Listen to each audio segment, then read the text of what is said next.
Alright, we're going to talk about the periodic table organization, and there's a couple of things that we should note about how it's organized and even a little bit about who decided that. It's organized by increasing atomic number and similar chemical properties. Dmitry Mendeleev was the one that grouped it by chemical properties and increasing mass, and then it was reorganized by a guy named Henry Moseley by atomic number. The rows are numbered 1 to 7, and so these are the rows. What we call those are periods. These are horizontal. Now, the columns are called groups, and they're also referred to as families. You should be familiar with either way. Groups from top to bottom, and these are numbered from 1 through 18. I'm not going to number all of these in here. This is 3 through 12. And then we pick up with 13 through 18. Now the metals are found in the periodic table. Here the metals are in pink. So there's definitely more metals than any other type of element in the periodic table. The ones that are shown in green are called semimetals. Another name for this would be a metalloid. Either name is appropriate. And nonmetals are in yellow. Now metals are lustrous. They have a metallic sheen to them.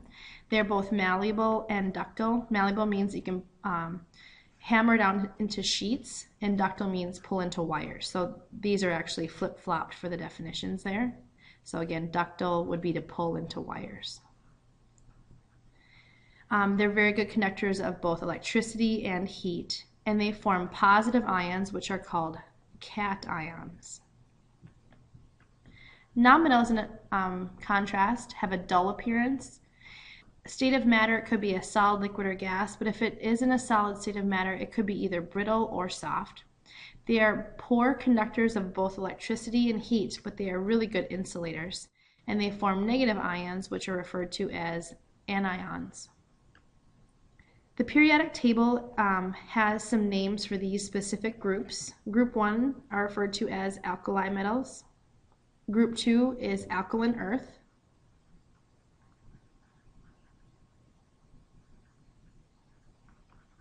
So this is alkali metals, alkaline earth metals. Going all the way to group 17, which is here. These are called the halogens, and they are nonmetals. And then this last column over here, group 18, these are called the noble gases. Those names you should be familiar with. The transition metals are the ones that are located in this area, groups 3 through 12, and these have varying properties compared to the metals found elsewhere in the periodic table. There's more variety in this area. So with these examples, you should be able to identify their atomic number. These are the first 5 elements. The group number, boron is group 13. Family name,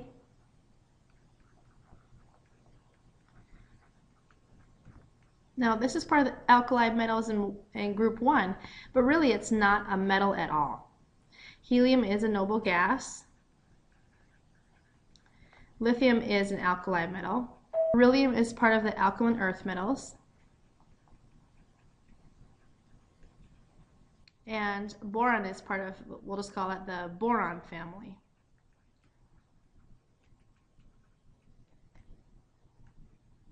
Now, we talked about isotopes. What are ions? Isotopes have a different number of neutrons, which changes the mass.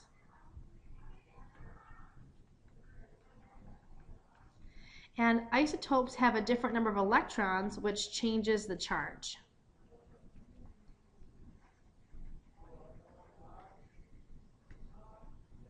And if you have a different number of protons, is that possible? Can you have a varying number of protons? This would not be possible because it would change